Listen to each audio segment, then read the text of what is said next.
कुछ ही देर में मुंबई पहुंचेंगे एकनाथ शिंदे। ये बड़ी जानकारी सामने आ रही है। सबसे पहले देवेंद्र फडणवीस से एकनाथ शिंदे की मुलाकात तय है।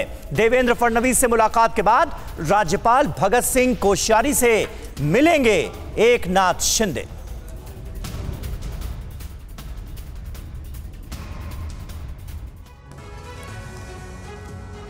और सूत्रों के हवाले से बड़ी खबर यह है कि एक साथ राज्यपाल के पास फडणवीस और एकनाथ शिंदे जा सकते हैं। दोपहर 3 बजे सरकार बनाने का दावा पेश करेंगे देवेंद्र फडणवीस और कल हो सकता है देवेंद्र फडणवीस का शपथ ग्रहण।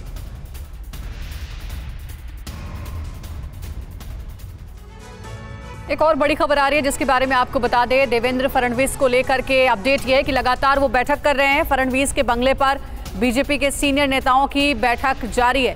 बीजेपी की मीटिंग में नई सरकार के गठन पर मंथन हो रहा है। शपथ ग्रहण के मुहूर्त और दूसरी तैयारियों पर भी चर्चा हो रही है। बीजेपी ने अपने सभी विधायकों को मुंबई में ही रुकने को कहा है।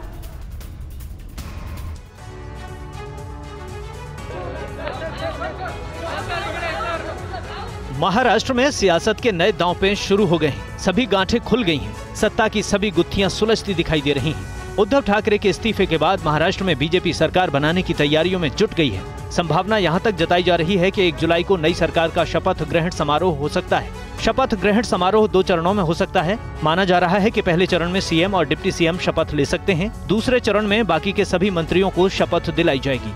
सूबे में ताजपोशी की इन्हीं संभावनाओं के बीच आज देवेंद्र फडणवीस के बंगले पर बीजेपी के वरिष्ठ नेताओं की अहम बैठक हुई। बैठक में बीजेपी महाराष्ट्र के प्रभारी सीटी रवि भी शामिल हुए। माना जा रहा है कि इस बैठक में शपथ ग्रहण के मुहूर्त और विधायक दल की बैठक बुलाने को लेकर खास तौर पर चर्चा की गई। इस बीच बीजेपी ने अपने सभी विधायकों को मुंबई में ही रुकने को कहा है। विधायकों को निर्देश दिए गए हैं कि वो मुंबई से बाहर नहीं जाएं। दरअसल महाराष्ट्र में 2.5 साल सत्ता से बाहर रहने और शिवसेना की अंदरूनी कलह के बाद बीजेपी इस सियासी मौके को किसी तरह से चूकना नहीं चाहती है।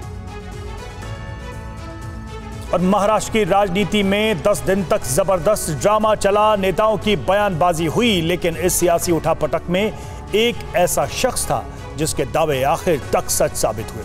कौन है वो शख्सियत, देखिए रिपोर्ट। महाराष्ट्र में चल रहे राजनीतिक ड्रामे के बीच महाविकास अघाड़ी में शामिल शिवसेना, कांग्रेस, एनसीपी और विपक्षी पार्टी बीजेपी के साथ साथ बागी गुट के नेताओं ने भी कई दावे किए। इनमें से सिर्फ बागी गुट के नेता एकनाथ शिंदे के दावे सही साबित हुए, जबकि दूसरे सभी नेताओं के दावे गलत निकले। शिंदे ने जो कहा वो सच साबित हुआ। एकनाथ शिंदे ने कहा था, हमारे पीछे सुपर पावर है जिसने पाकिस्तान को हराया। दावा सही निकला। उद्धव ठाकरे कहते रहे 15 से 16 बागी संपर्क में हैं, सदन में हमारे साथ खड़े होंगे, लेकिन फ्लोर टेस्ट से पहले ही इस्तीफा दे दिया। बीजेपी कहती रही बगावत से हमारा कोई लेना देना नहीं है, लेकिन अब शिंदे के साथ मिलकर सरकार बना रही है। एनसीपी कहती रही विधायक लौटेंगे तो उद्धव को सपोर्ट करेंगे, लेकिन आज तस्वीर उलट है। महाराष्ट्र कांग्रेस की बात करें तो उसने कहा गठबंधन सरकार को कोई खतरा नहीं है, लेकिन ये दावा भी गलत साबित हो गया। शिवसेना के संजय राउत की बात करें तो उन्होंने कहा शिव सैनिक सड़क पर उतरे तो आग लग जाएगी, लेकिन उद्धव ठाकरे ने शांतिपूर्ण तरीके से इस्तीफा दे दिया। यानी कुल मिलाकर बीते 10 दिन के अंदर जिस किसी भी पार्टी ने राजनीतिक बयानबाजी की वो गलत साबित हुई, सिवाय एकनाथ शिंदे को छोड़कर, क्योंकि एकनाथ ने जो एक शब्द कहे वो 100% सच निकले।